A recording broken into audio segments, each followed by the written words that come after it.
Assalamualaikum warahmatullahi wabarakatuh. Selamat siang. Perkenalkan, saya akan memaparkan rangkaian materi dari mata kuliah komunikasi data mulai dari sesi 7 sampai 15. Materi ini sangat penting karena membahas dasar-dasar bagaimana data dikirim, dikelola, dan ditransmisikan dalam jaringan, baik secara kabel maupun nirkabel. Kita akan lihat bagaimana perangkat berkomunikasi, bagaimana jaringan bekerja, dan bagaimana kita bisa membuat koneksi langsung antar perangkat bahkan tanpa internet sekalipun. Pada sesi ini kita belajar bagaimana dikendalikan agar tidak menumpuk saat dikirim dari satu perangkat ke perangkat lain. Kita mulai dari metode stop and wait, di mana pengirim mengirim satu persatu, menunggu konfirmasi sebelum mengirim lagi. Lalu kita belajar sliding window yang lebih efisien karena memungkinkan banyak frame dikirim sekaligus. Kita juga membahas pendeteksi error menggunakan parity dan CRC serta kontrol kesalahan otomatis seperti ARQ atau Automation Repeat Request. Protokol seperti HDLC juga diperkenalkan untuk mengatur komunikasi data dengan rapi.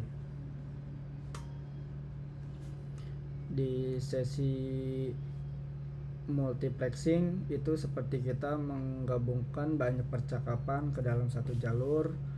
Komunikasi ada dua jenis utama. Pertama, FDM atau Frequency Division Multiplexing yang memberi frekuensi seperti radio. Kedua, TDM atau Time Division Multiplexing yang membagi waktu seperti giliran bicara.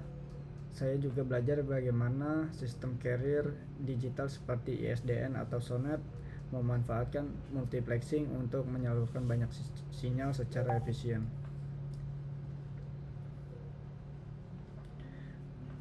Switching dalam jaringan ibarat mengatur lalu lintas. Ada dua metode utama. Pertama, circuit switching, di mana jalur khusus disiapkan terlebih dahulu sebelum data dikirim. Kedua, ada packet switching, di mana data dibagi-bagi dan dikirim sebagai paket kecil. Kami juga mempelajari sistem sinyal seperti in-channel dan common channel signaling yang mengatur proses koneksi, pemutusan, hingga pelaporan kesalahan. Dalam sesi ini kita bahas pengiriman data dalam bentuk paket. Ada dua pendekatan. Pertama ada datagram, atau setiap paket berjalan sendiri-sendiri bisa lewat jalur berbeda. Kedua ada virtual circuit, jalur logis dibentuk dulu baru semua paket dikirim lewat jalur tersebut. Kita juga mempelajari berbagai strategi routing seperti fixed, floating, random, hingga adaptive routing seperti yang digunakan di jaringan ARPANET.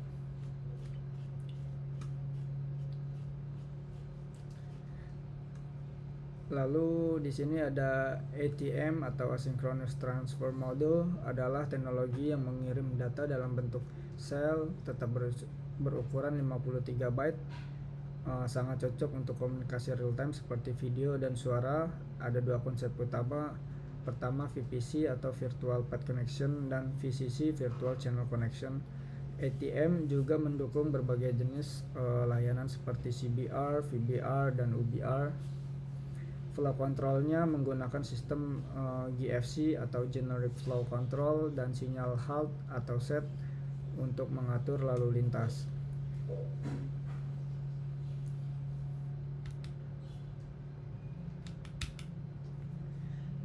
Lalu kita melanjutkan ATM dengan mempelajari AAL atau ATM Adaptation Layer yang membantu agar ATM bisa digunakan untuk berbagai jenis aplikasi termasuk IP, voice, video, dan lainnya.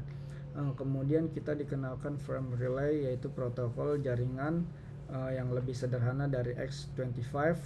Frame relay tidak memakai kontrol error di setiap node-nya, tapi lebih cepat dan cocok untuk jaringan kecepatan tinggi. Prinsipnya adalah efisiensi dan kecepatan. Di sesi 14 ini kita belajar dua teknik utama untuk mengirim data. ada paralel atau banyak bit dikirim bersamaan, cepat tapi mahal dan untuk jarak pendek. Lalu ada serial, satu bit dikirim satu persatu, lebih murah dan cocok untuk jarak jauh. Serial sendiri terbagi menjadi dua, ada asinkronus seperti RS-232 atau modem tidak perlu sinkronisasi penuh. Lalu ada sinkronus seperti Ethernet, sangat efisien karena sinkronisasi jam antara pengirim dan penerima. Kita juga mempelajari kelebihan komunikasi digital seperti kemampuan koneksi error, keamanan, dan kualitas data.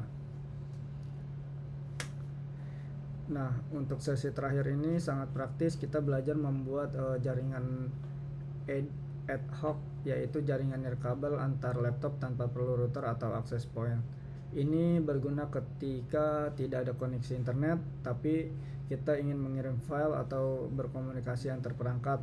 Langkah-langkahnya, pertama, aktifkan WiFi, buka setup and ad hoc network, lalu masukkan nama jaringan, atur keamanan seperti web, WPA2 atau open, lalu klik next dan tunggu jaringan aktif. 4. Laptop lain bisa bergabung dan jaringan digunakan. Sangat praktis untuk kerja kelompok, presentasi, atau berbagai file saat tidak ada jaringan tetap. Itulah rangkaian materi dari sesi 7 sampai 15. Semua yang kita pelajari mulai dari cara data dikontrol, ditransmisikan, disambungkan lewat jaringan hingga membangun jaringan mandiri sangat berguna di dunia nyata, baik di kantor, rumah, maupun saat belajar. Semoga presentasi ini bermanfaat dan bisa menambah pemahaman kita tentang dunia jaringan dan komunikasi data. Terima kasih atas perhatiannya. Wassalamualaikum warahmatullahi wabarakatuh.